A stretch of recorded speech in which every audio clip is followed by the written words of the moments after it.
दिनांक 17 अप्रैल 2024 को भारत में जितने भी न्यूज़पेपर्स हैं, अमर उजाला, दैनिक जागरण, हिंदुस्तान इत्यादि, उन सभी के फ्रंट पेज पर, पूरे पेज पर आप सभी ने भाजपा का संकल्प पत्र, मोदी की गारंटी, यानी कि उनका घोषणा पत्र, भाजपा का मैनिफेस्टो आपने प्रथम पेज पर, प्रथम पृष्ठ पर देखा होगा।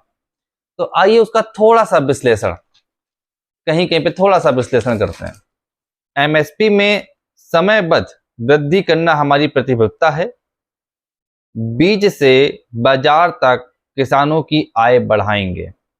तो एमएसपी पे जो बवाल हो रहा है वो तो किसी से अनभिज्ञ है ही नहीं पूरे देश में। और ये एमएसपी का वादा इनका आज का नहीं है। जितने भी चुनाव हुए हैं अभी तक पिछले 25 वर्षों में, हर एक में यही वादा किया गया है। पर किसानों की क्या स्थितियां हैं ये सब आप सभी लोग अच्छे से जानते हैं। और आप पढ़िए, गृहिणी की रसोई तक पाइप से गैस पहुंचाएंगे। कामकाजी महिलाओं के लिए हॉस्टल और शिशु घर की सुविधाएं उपलब्ध कराएंगे। तो शिशु घर की सुविधाएं भी उपलब्ध कराएंगे और हॉस्टल भी उपलब्ध कराएंगे ताकि महिलाएं काम पे जा सकें। मतलब जो सरकार ने गौशालाएं खोली हैं, अभी तक जो भी गौशालाएं खोली हैं उनकी स्थितियां तो आप जानते हैं। वहां पे गायों को चारा भी नहीं मिल पाता है, वे भूखी प्यासी मर जाती हैं। अब जब ये शिशु घर खोलेंगे तो वहां पे क्या स्थितियां होंगी, तो क्या कहा जाए। और स्वयं सहायता समूह को सर्विस सेक्टर से जोड़कर आय के नए नए अवसर उपलब्ध कराएंगे। यानी कि महिलाओं के लिए जो है स्वयं सहायता समूह वगैरह खोले जाते हैं, तो उसके लिए और भी उसमें बहुत सारे काम करके महिलाओं की या लोगों की आय के लिए उनकी इनकम के लिए नए अवसर उपलब्ध कराएंगे। तो मित्रों, आप देख रहे हैं कोई भी सेक्टर हो, कोई भी आयोग हो, कोई भी सेक्टर हो, हर जगह ये सरकार रोबोटिकरण कर रही है। इंसान के जहां पर रोबोट काम कर रहे हैं, मशीनें इंसान के कार्यों को आसान बनाने के लिए होती है, पर इंसानों के स्थान पर ही मशीनें लाके रख दी गई हैं। अब इंसानों के स्थान पर रोबोट या मशीनें काम कर रही हैं। तो अब आय के नए और अवसर उपलब्ध कराएंगे, तो ये कैसे संभव हो पाएगा, ये तो भाई मेरी समझ से परे है, आप समझ सकते हैं। नारी शक्ति बंधन अधिनियम लागू कर लोकसभा और विधानसभाओं में महिलाओं के प्रतिनिधित्व को सुनिश्चित करेंगे। सुनिश्चित करने के लिए सरकार की कोई आवश्यकता नहीं है।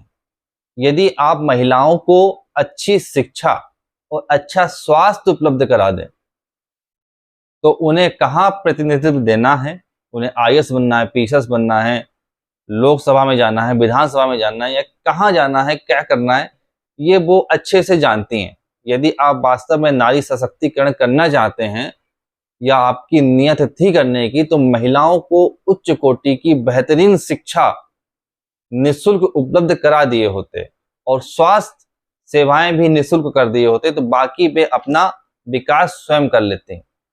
पर केवल इस पे राजनीति ही हो रही है, तो क्या कहा जाए। मध्यम वर्गीय परिवार के अपने घर का सपना होगा साकार।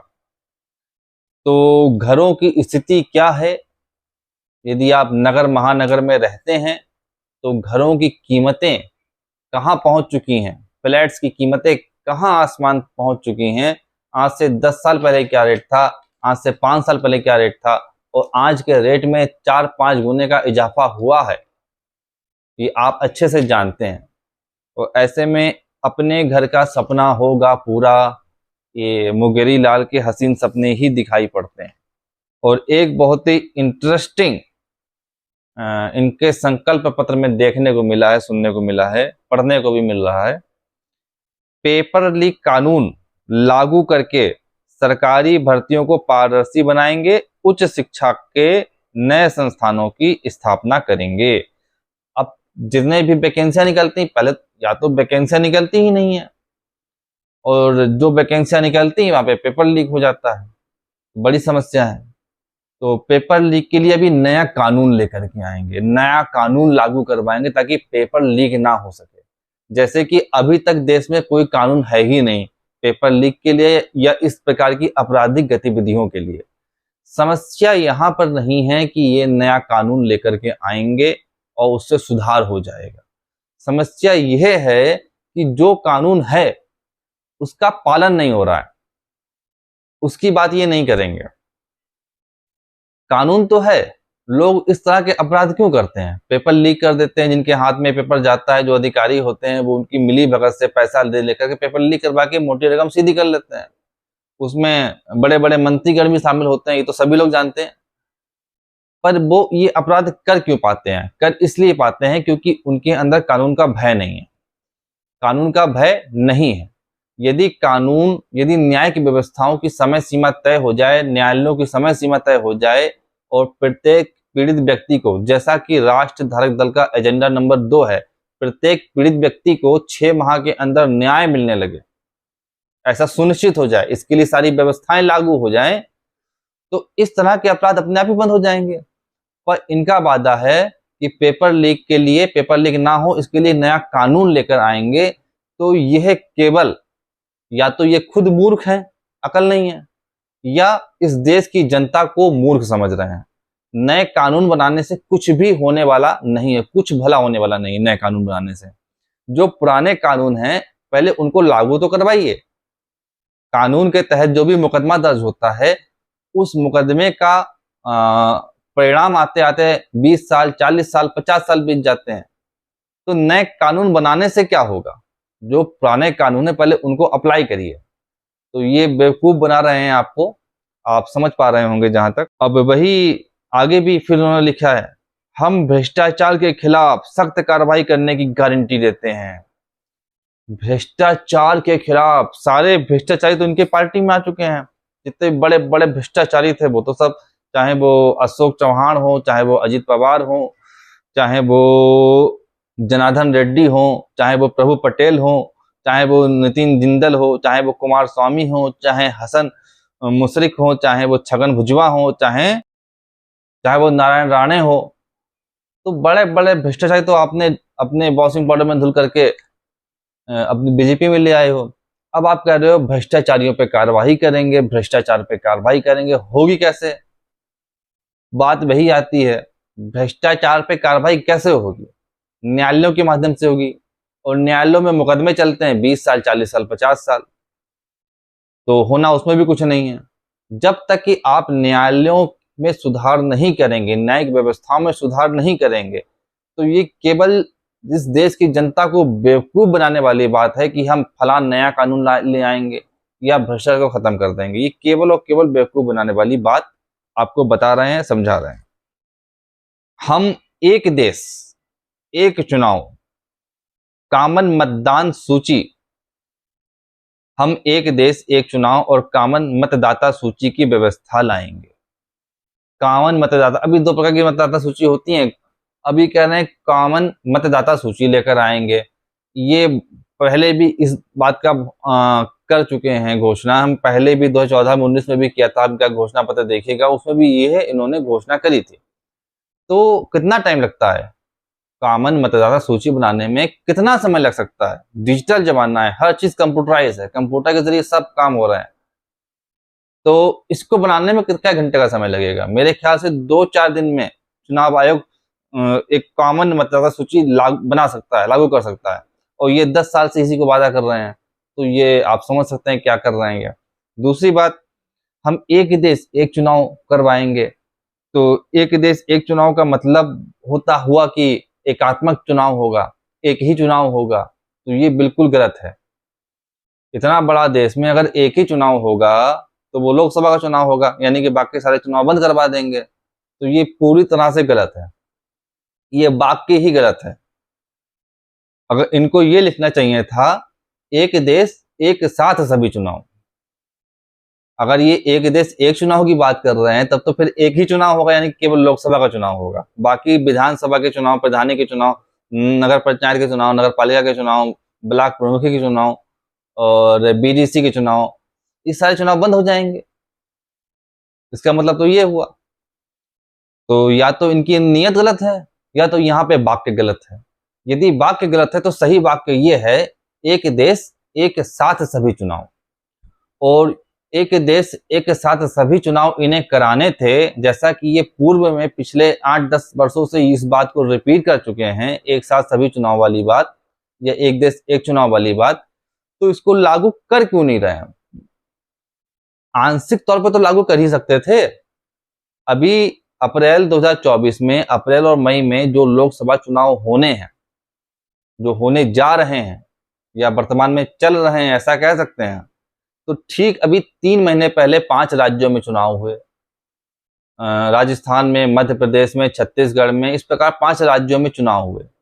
तो 3 महीने पहले जो चुनाव हुए थे वो इसके साथ में कराए जा सकते थे 2024 लोकसभा में, और अभी 3-4 महीने बाद फिर 6-7 राज्यों के चुनाव होने हैं, तो उन चुनावों को भी इसके साथ में कराया जा सकता था। अगर आपकी नियत है एक साथ सभी चुनाव को कराने की, आपका कहना है कि पैसा बचेगा, समय बचेगा, संसाधन बचेंगे, बहुत अच्छी बात है, हम आपके साथ में हैं, पर आपने कराया क्यों नहीं फिर?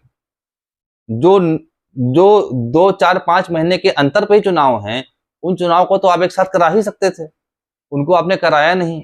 यानी कि आपकी नियत नहीं है कराने की, आप केवल हवाई बातें बोल रहे हो। तो देश की जनता देख रही है, समझ रही है आपकी इन हवाई बातों को। ये सुधार है, एक साथ सभी चुनाव यदि होते हैं तो सुधारात्मक कार्य है ये, पर आपकी करने की नियत नहीं है। अगर आपकी करने की नियत होती तो इन 6 महीने के दौरान जितने भी चुनाव थे वो सब एक साथ कराए जाते हैं। इस पे मेरा पर्सनली इसी पे सेपरेट एक वीडियो है जिसमें सारा पूरा इसमें ड्राफ्ट है कि किस प्रकार से एक साथ सभी चुनाव कराए जा सकते हैं, क्या क्या टेक्निकली प्रॉब्लम्स आएंगी और उनके समाधान क्या है। इस पे मेरा एक सेपरेट वीडियो है, तो उसको आप लोग देख सकते हैं, समझ सकते हैं। अब आप इनका आगे का घोषणा पत्र पढ़िए। संविधान के अनुच्छेद 44 के अनुसार एक समान नागरिक संहिता पूरे देश में लागू करेंगे। तो पिछले 34 सालों से एक देश में समान नागरिक संहिता लागू होगी, यह इनका एक नारा, एक बयान और एक घोषणा पिछले 34 सालों से, सन 90 से, जब से भाजपा अस्तित्व में आई है तब से ये गाना गा रहे हैं। और पिछले 34 वर्षों में 17 वर्ष भाजपा ने केंद्र में अपनी सरकार बनाई है, और पिछले 34 वर्षों में 100 से अधिक राज्यों में इन्होंने अपनी सरकार चलाई है। 100 से अधिक राज्यों में, 100 बार से अधिक राज्यों में अपनी सरकार चलाई है। लगभग जितना शासन कांग्रेस ने किया है पिछले 34 वर्षों में, उससे अधिक शासन भाजपा ने किया है। अभी तक ये केवल एक राज्य में समान नागरिक संहिता लागू कर पाए हैं, उत्तराखंड में। तो यदि 34 सालों में 17 साल में या 34 साल में एक राज्य में लागू कर पाए हैं, तो ये पूरे देश में सभी राज्यों में समान नागरिक संहिता लागू कराने में कितना समय लेंगे, आप कैलकुलेशन कर सकते हैं। क्या आप तैयार हैं इतना समय देने के लिए? अगर इतना समय देने के लिए आप तैयार हैं तो आप भाजपा के साथ जुड़े रहिए, अन्यथा आप राष्ट्रधारक दल के साथ भी आ सकते हैं, क्योंकि हम इस कार्य को प्रॉम्प्ट एक्शन में करवाना चाहते हैं। आगे ये घोषणा करते हैं, अयोध्या नगरी का सर्वगीण विकास करेंगे, काशी विश्वनाथ कॉरिडोर के तर्ज पर अन्य धार्मिक स्थलों का विकास करेंगे। तो ये धार्मिक स्थलों को तो लूट रहे हैं। कोई भी सरकार केंद्र में आती है या राज्य में आती है, वह सरकार भारत में मंदिरों का सर्वाधिक शोषण करती है। कोई भी सरकार हो, चाहे भाजपा की हो, चाहे कांग्रेस की हो, चाहे किसी की भी हो, चाहे सपा की हो। किसी मस्जिद से 1 रुपया सरकार नहीं लेती है। किसी मजार पे, दरगाह पे, चर्च में, गुरुद्वारे में दान किया हुआ एक भी पैसा सरकार नहीं लेती है। और 4 लाख से अधिक हिंदुओं के मठ मंदिर ऐसे हैं जिनका आर्थिक शोषण सरकार बहुत कायदे से कर रही है, और फिर साथ में विकास की भी बात कर रहे हैं। तो लूट रहे हो बुरी तरह से, और फिर उनके विकास की भी बात कर रहे हो। तो ये दोनों ही बातों में पूर्ण रूप से विरोधाभास है।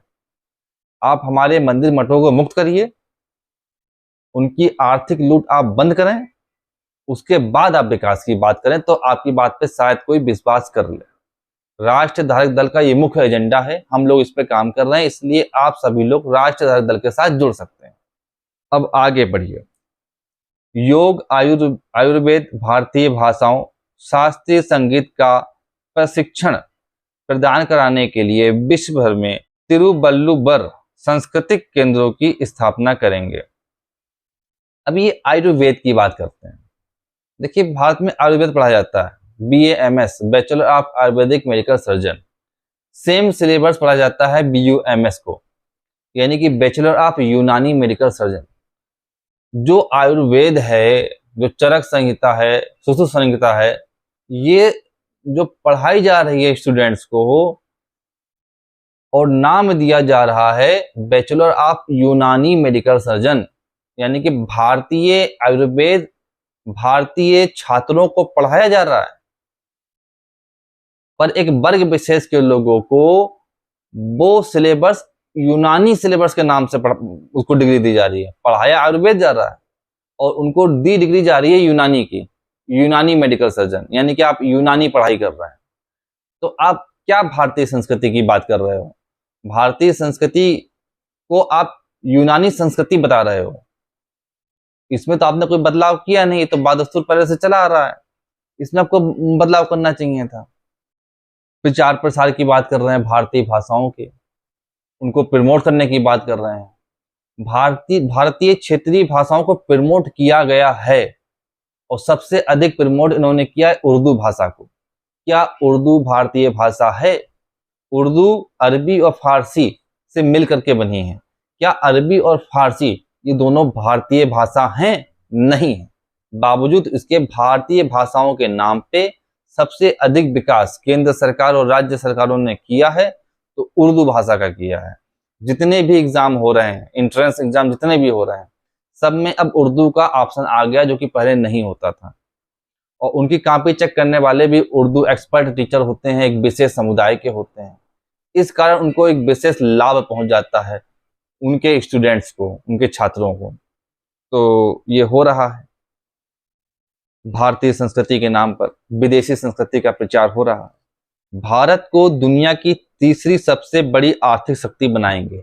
आप इनके 2014 और 2019 का मैनिफेस्टो आप देख सकते हैं, पढ़ सकते हैं, वहां पर भी यही बात कही गई है। भारत को दुनिया की तीसरी सबसे बड़ी अर्थव्यवस्था बनाएंगे अगले 5 वर्षों में। 19 में और 14 में दोनों में वादे किए गए थे, पर भारत 5वें नंबर पे है, वो भी बहुत ही कम। 7वें नंबर पे था, 5वें नंबर पे है, पर बहुत ही कम डिफरेंस से है। तो कोई संभावना नहीं है कि 5वें नंबर से वापस फिर 7वें नंबर पे आ जाए, ऐसा कोई जरूरी नहीं है। और तीसरे नंबर पे जाना तो खैर बहुत बड़ी बात है, मुझको नहीं लगता ऐसा कर पाएंगे, क्योंकि ऐसे इनके कर्म नहीं है। भारत पे कर्जा बढ़ता ही जा रहा है। 225 लाख करोड़ का विदेशी कर्ज भारत पे हो चुका है। लगातार कर्जा बढ़ा है पिछले 10 वर्षों में, 20 वर्षों में। तो ऐसी कोई उम्मीद नहीं जताई जा सकती। रेलवे में नई पटरियां, तो भारत तो बढ़ नहीं रहा है। भारत जितना था उतना ही है, रेलवे जितना था उतना ही है, पर नई पटरियां तो बराबर 10 सालों से हम देख रहे हैं। जितनी भी पुरानी पटरियां थी सबको उखाड़ उखाड़ के नई नई पटरियां बिछा दी हैं। तो क्या ये भारत का आर्थिक नुकसान नहीं है? क्या ये संसाधनों की लूट नहीं है? अब ये फिर वही काम करेंगे, फिर उनको उखाड़ के फिर नई पटरियां बिछावेंगे। तो ये एक तरीके की आर्थिक लूट और भारत के संसाधनों का लूट, इसको हम कह सकते हैं कि देश तो बढ़ नहीं रहा है, पर ट्रैक्स, रेलवे ट्रैक्स लगातार पुराने हटा के नए लगाए जा रहे हैं। रेल के डिब्बे चेंज किए जा रहे हैं, इंजन चेंज किया जा रहा है, जबकि वो अच्छी अवस्था में फिर भी चेंज कर रहे हैं, और फिर भी रेल हादसे भी हो रहे हैं। तो विदेशों से कर्जा ले लेकर के यही सब काम कर करके कमीशन खोरी बड़े पैमाने पे हो रही है, ऐसा आप अंदाजा लगा सकते हैं। ऐसा हम लोगों को अंदेशा है। दूसरा, इन्होंने आगे वादा किया है नई वंदे भारत, अमृत भारत और नमो भारत ट्रेन को बढ़ाएंगे। तो नमो भारत ट्रेन, नमो भारत, ना से नरेंद्र, मो से मोदी, नमो इन्हीं का नाम है, नरेंद्र मोदी का। वो अपने नाम पे ही ट्रेनें चला रहे हैं। मुझको नहीं लगता कि देश का कोई भी प्रधानमंत्री या कोई भी मुख्यमंत्री यदि अपने नाम पे बड़े बड़े संस्थानों के नाम या बड़े बड़े प्रोजेक्ट्स के नाम रख रहा है तो वह कोई भला आदमी हो सकता है, कोई अच्छा इंसान अपने ही नाम पे देश की सार्वजनिक संपत्तियों या सार्वजनिक संसाधनों का या सार्वजनिक वस्तुओं का नाम अपने ही नाम पे रखे। देश में अनेकों लाखों महापुरुष हुए हैं, उनके नाम पर इनका नामकरण होना चाहिए। देश की सार्वजनिक संपत्तियों का, देश के महापुरुषों बलिदानियों के नाम पे उनका नामकरण होना चाहिए, ना कि किसी भी प्रधानमंत्री या मुख्यमंत्री के नाम पे ये नामकरण होने चाहिए। यदि कोई ऐसा करता है तो निश्चित तौर पे मैं व्यक्तिगत तौर पे उसको एक भला इंसान नहीं मान सकता। यदि मेरा नाम करण है और मैं अगर किसी बड़े पद पे पहुंच जाऊं तो जो सार्वजनिक संपत्तियां हैं यदि मेरे अंडर में है वो, तो मैं उनका नाम अपने नाम पे कर दूं तो ये कोई अच्छाई किसी व्यक्ति की, अच्छे इंसान की ये गुण लक्षण नहीं हो सकता। तो आगे आते हैं। पीएम स्वनिधि और विश्वकर्मा योजना का विस्तार कर ओबीसी, एससी और एसटी समुदाय के लिए रोजगारों के अवसरों का विस्तार करेंगे। अच्छा, रोजगार केवल ओबीसी, एससी और एसटी समुदाय के लोगों को ही चाहिए, अन्य लोगों को रोजगार की कोई आवश्यकता नहीं। बात करते हैं ये सबका साथ सबका विकास और काम करते हैं ओबीसी, एससी और एसटी के लिए। देखिए, ओबीसी का सबसे अधिक लाभ मुस्लिम समाज उठाता है। 60% से अधिक ओबीसी जातियां मुस्लिमों की ही हैं। तो मुसलमानों को अधिक लाभ पहुंचाने के लिए इनकी बड़ी बड़ी योजनाएं चल रही हैं और अभी इनका मैनिफेस्टो पढ़िए वर्तमान का, अनेक जगह मैंने करीब 6-7 जगह तो पढ़ा ही है और कुछ पॉइंट हो सकता है मैंने ना भी पढ़े हों, तो कम से कम 6-7 जगह तो इन्होंने एससी, ओबीसी और एसटी के लिए ये कर देंगे, विश्वकर्मा योजना चला देंगे, ये करेंगे, वो करेंगे, रोजगार के नए अवसर लेकर के आएंगे। तो एससी, एसटी और ओबीसी का ही ये विकास करेंगे। अन्य किसी को रोजगार नहीं चाहिए, अन्य किसी को भोजन नहीं चाहिए, अन्य किसी को पानी नहीं चाहिए, अन्य किसी को वस्त्र नहीं चाहिए। और नारा देते हैं सबका साथ सबका विकास। तो ये कितने इनके शब्दों के कितने धनी हैं, अपनी नारों के कितने धनी हैं, अपनी बातों के कितने धनी हैं और किस तरह का सबका साथ सबका विकास इनका है, आप खुद ही एनालिसिस कर सकते हैं। और जितनी भी इसमें इनकी जितनी भी लोग लुभानी बातें हैं, चाहे वो अनाज बांटने को लेकर के हों, चाहे लखपति दीदी की योजना हो या आवास बांटने को लेकर के हों, चाहे जो भी फ्री की बंदर बाट करने को लेकर के जितनी भी योजनाएं हैं, तो चुनाव आयोग का सीधा सीधा डायरेक्शन है, आदेश है कि जो भी राजनीतिक दल मुफ्त की योजनाओं की घोषणा करेगा तो उसके लिए फंड वो कहां से लेकर के आएगा, उस फंड की भी घोषणा वो करे। वैसा इन्होंने नहीं किया है। तो यानी कि चुनाव आयोग के नियमों का इन्होंने पूर्णतः उल्लंघन किया है। और अब ये फंड लेकर के कहां से आएंगे ये मुफ्त की लोभ लुभानी वादों के लिए? तो फंड का मैं आपको बताऊं कि सन 2004 में भारत पे कुल विदेशी कर्जा 10 लाख करोड़ का था। सन 2014 आते आते ये कुल विदेशी कर्ज भारत पे 55 लाख करोड़ का हो गया और प्रति साल वो कर्जा बढ़ा है, किसी भी साल वो कर्जा थमा नहीं है, हर साल वो कर्जा बढ़ा है और आज की डेट में बढ़ते बढ़ते 225 लाख करोड़, बहुत ही भारी भरकम रकम है। इस भारी भरकम रकम में वो तब्दील हो चुका है। देश का बच्चा बच्चा 1.5 लाख रुपए का कर्जदार है।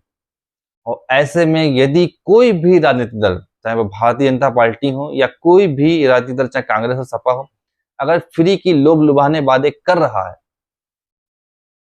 तो आप समझ सकते हैं वह दल कितना बड़ा स्वार्थी है और किस तरह से देश को वो और अधिक कर्जे में डुबो देना चाहता है। गरीब की थाली को सुरक्षित रखेंगे। हमने सब्जियों और दालों के लिए मूल स्थिरीकरण कोष स्थापित करके गरीबों की थाली को सुरक्षित किया है। हमने दाल, खाद्य तेल, सब्जियों के उत्पादन में आत्मनिर्भर बन के गरीब की थाली को सुरक्षित करने का प्रयास को जारी रखेंगे। तो ये जो खाद्य तेल, सब्जियां, फल इत्यादि की बात कर रहे हैं, तो देश में जितना भी खाद्य पदार्थ है जो आम जनमानस जिसको खा रहा है, जो भोजन के रूप में प्रयोग कर रहा है, 90% खाद्य पदार्थ मिलावटी हैं, केमिकल्स की मिलावट है, पेस्टिसाइड्स हैं, यूरिया है, डाई है और हानिकारक केमिकल्स उसमें मिलाए गए हैं। दूध जो आ रहा है वो सिंथेटिक दूध आ रहा है, बच्चे सिंथेटिक दूध पीने को मजबूर हैं।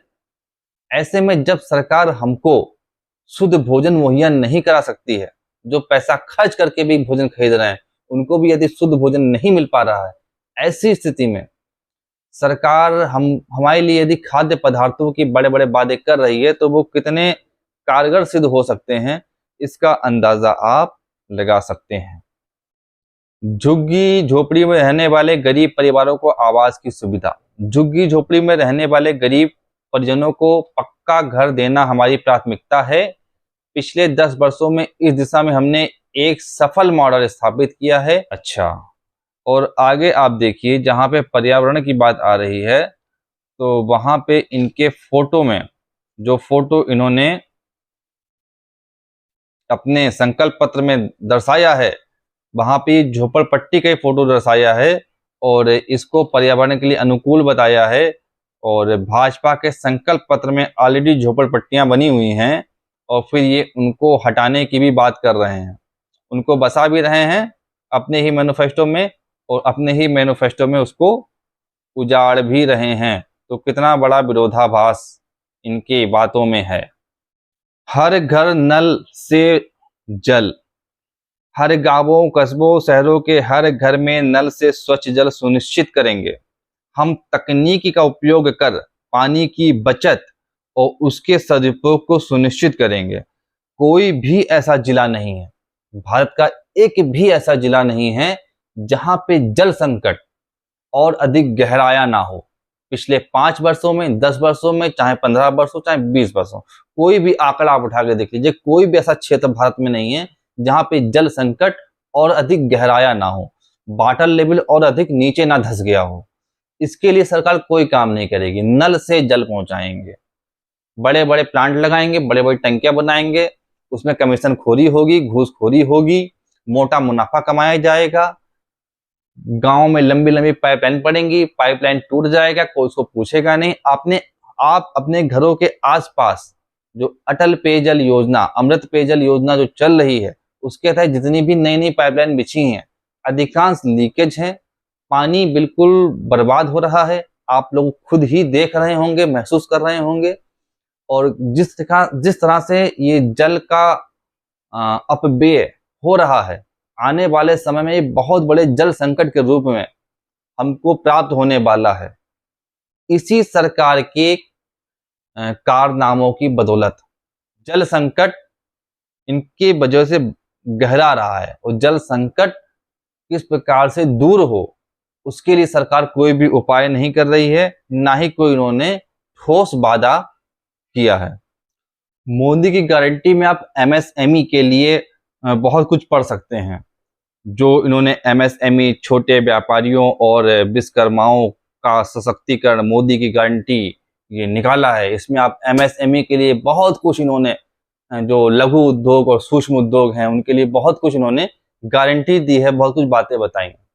अभी 1 अप्रैल को एमएसएमई 45 डेज पेमेंट का इन्होंने एक नया नियम जारी किया है, जिसके तहत कोई भी व्यापारी एमएसएमई मैन्युफैक्चर्ड व्यापारी से माल खरीदेगा तो उसको 45 डेज में पेमेंट उसको करना ही पड़ेगा, अन्यथा यह उसकी इनकम मान लिया जाएगा। जिसने माल खरीदा है वह उसकी इनकम मान लिया जाएगा और उस पर सरकार 30% इनकम टैक्स ले लेगी। एक व्यापारी ने दूसरे व्यापारी के साथ में व्यापार किया, वो उसकी इनकम मान लेंगे और सरकार उस पर वसूल लेगी 30%। ऐसा काला कानून, काला नियम इन्होंने बनाया है एमएसएमई व्यापारियों के लिए। जो एमएसएमई व्यापारी होते हैं, लघु सूक्ष्म उद्योग, उनको कुछ ना कुछ रियायत सरकार देती है, कुछ टैक्स में रियायत देती है, कुछ लोन में रियायत देती है। अब जब ऐसे नियम बन जाएंगे, ये लघु उद्योग होते हैं, लघु उद्योगों का थोड़ा सा माल बिक पाना उतना आसान नहीं होता है। जो माल स्लो बिकता है तो पेमेंट भी स्लो ही पहुंचता है उनके पास में। और अगर 45 डेज का अगर इनका क्राइटेरिया बांध दिया जाएगा तो कोलगेट, मंजन और पेप्सोडेंट और ये फॉर्चून तो है नहीं कि माल आया तुरंत बिक गया तुरंत पेमेंट चला गया। तो इनके ये सब लघु उद्योग पूरी तरह से बंद और तबाह हो जाएंगे, बर्बाद हो जाएंगे, क्योंकि ये उन दो व्यापारियों का आपस का मैटर है कि वो 45 दिन में पेमेंट लेते हैं, कि 90 दिन में पेमेंट लेते हैं, कि एक हफ्ते में पेमेंट लेते हैं, या नगद माल बेचते हैं। ये उनका आपस की डीलिंग है। अगर उन दोनों में आपस में कोई विवाद है तो उस विवाद को निपटारा कराने के लिए आप फास्ट ट्रैक कोर्ट में कुछ कार्रवाई करें कि उन दो व्यापारियों के यदि आपस में कोई विवाद है तो उस विवाद को कैसे निपटाया जा सके। पेमेंट को लेकर के विवाद हो या कोई भी विवाद है तो उस विवाद को जल्द से जल्द कैसे समाधान हो सके, ऐसा कोई नियम लेके आए होते तब तो व्यापारियों का भला होता। पर आप अपनी अवैध वसूली का नियम लेकर आए हो, तो इससे व्यापारियों का भला होने वाला नहीं है। और एमएसएमई व्यवसाय को किस प्रकार से तबाह करने का काम इस सरकार ने किया है, आपने सबने 1 अप्रैल से देख ही लिया है। तो इसके लिए अब ये कोई नया वादा ना ही करें तो ही अच्छा। साइबर खतरों से बचाव, धोखाधड़ी, साइबर क्राइम, इस पे नकेल कस देंगे, खत्म करवा देंगे, डिजिटल फ्रॉड, ऑनलाइन ठगी बंद करवा देंगे, ऐसा वादा कर रहे हैं। ऑनलाइन ठगी बहुत बड़े पैमाने पर देश पे हो रही है। जब से ये ऑनलाइन का सिस्टम शुरू हुआ है पिछले 8-9 वर्षों में, तब से ऑनलाइन ठगी, digital fraud, account to account fraud बहुत अधिक बढ़ गया है। और ये जो फ्रॉड होता है एक अकाउंट से दूसरे अकाउंट में होता है, और अकाउंट की सारी जानकारी आरबीआई के पास होती है, शासन प्रशासन के पास में होती है। उनका आधार कार्ड, उनका पैन कार्ड, उनका एड्रेस, उनका फोटो, उनके सब कुछ सरकार की जानकारी में होता है कि कौन फ्रॉड कर रहा है, किस खाते से फ्रॉड हुआ है। व्यक्ति शिकायत करता है, एफआईआर करता है, मुकदमा लड़ता है, 99% लोगों को न्याय नहीं मिलता है। तो लोग अपनी रकम, भारत में शायद ही कोई ऐसा व्यक्ति हो जिसके साथ ऑनलाइन ठगी ना हुई हो अभी तक। सबके साथ में ऑनलाइन बड़े पैमाने पर ठगी हुई है, हो रही है, और सरकार सब जानती है और मौन है। किसी भी दोषी पे कोई कार्रवाई नहीं होती है, और बड़े बड़े वादे ये मैनिफेस्टो के माध्यम से किया करते हैं। और इनकी नीयत को आप सभी देख सकते हैं और समझ सकते हैं। राष्ट्र धारक दल ने इस पर विशेष ध्यान देते हुए एक बड़ी सख्त कानून व्यवस्था लागू करने का वादा किया है कि डिजिटल फ्रॉड को पूरी तरह से रोका जाएगा और सख्त कानून व्यवस्था इसके ऊपर लागू की जाएगी। ओबीसी, एससी और एसटी समुदायों के लिए कौशल विकास के अवसर। हम ओबीसी, एसटी और एसटी समुदाय के लिए मौजूदा कौशल विभाग के अवसरों को बढ़ाएंगे और उनको मौजूदा कौशलों का प्रमाणीकरण करेंगे। घुमंतु जाति के परिवारों के लिए अनेक कल्याणकारी योजनाएं शुरू की हैं, जिससे उनके जीवन में सकारात्मक परिवर्तन आया है। हम इन सभी योजनाओं का विस्तार करेंगे। एससी, एसटी, ओबीसी और घुमंतु जाति का कल्याण करेंगे। सबका साथ सबका विकास यहाँ पर लागू नहीं होता है। यहाँ पे सबका साथ सबका विकास लागू नहीं होता है। यहाँ पे एससी, एसटी, ओबीसी और जाति विशेष का विकास लागू होता है। तो इनके वादे, इलेक्ट्रिकल व्हीकल को बढ़ावा देंगे। पिछले 10 वर्षों में हमारे प्रयासों से आज भारत की सड़कों पर 30 लाख से अधिक इलेक्ट्रिकल व्हीकल मौजूद हैं। हम इलेक्ट्रिकल व्हीकल के नेटवर्क का विस्तार करेंगे और चार्जिंग स्टेशन भी स्थापित करेंगे। इलेक्ट्रिकल व्हीकल आम व्हीकल के मुकाबले बहुत महंगे होते हैं, पर फिर भी इस देश की जनता इलेक्ट्रिकल व्हीकल को खरीद रही है ताकि इस देश में को बचा सके, कुछ पॉल्यूशन से इस देश को बचा सके। पर सरकार इस पे क्या कर रही है? सरकार ने क्या किया है? इतनी अधिक रोडवेज बसेस हर एक कोने कोने में चलती है देश में। क्या रोडवेज की बसों को, जो नई बसें आ रही हैं, पुरानी जो चल रही उन्हें चलने दें, पर जो नई बसें आ रही हैं वो तो इलेक्ट्रिकल बसें आ सकती हैं, पर ऐसा नहीं हो रहा है। क्या कारण है? ये तो भाई यही जाने। हमने बहुत सारे पार्टियों के संकल्प पत्र, घोषणा पत्र 2024 में पढ़े हैं। कोई भी राजनीतिक दल ऐसा नहीं है जो मिलावटखोरी के बारे में बोला हो, जो नशाखोरी के लिए बोला हो, जो घूसखोरी को बंद करने के लिए बोला हो। इस देश की न्यायिक व्यवस्थाओं को बेहतर बनाने की बात किसी भी पार्टी ने नहीं करी है कि इस न्यायिक व्यवस्थाओं को, जो 30 साल, 40 साल, 50 साल मुकदमे चलते हैं, इन न्यायिक व्यवस्थाओं को हम सुधार देंगे और समय पर साल भर के अंदर या 6 माह के अंदर प्रत्येक पीड़ित व्यक्ति को न्याय मिलने लगेगा। ऐसी बात किसी ने नहीं बोली है। सबको अच्छा भोजन मिलेगा, शुद्ध भोजन, पानी, दूध, दही मिलेगा, ऐसी बात किसी भी राजनीतिक पार्टी के घोषणा पत्र में नहीं है। इसलिए आप राष्ट्रधारक दल के घोषणा पत्र को पढ़ें और उसी में वही एकमात्र ऐसी पार्टी है जो इन छोटे-छोटे मुद्दों को भी उठाई है और इसलिए आप इस पार्टी पे यानी कि राष्ट्रधारक दल पे पूरा-पूरा विश्वास कर सकते हैं।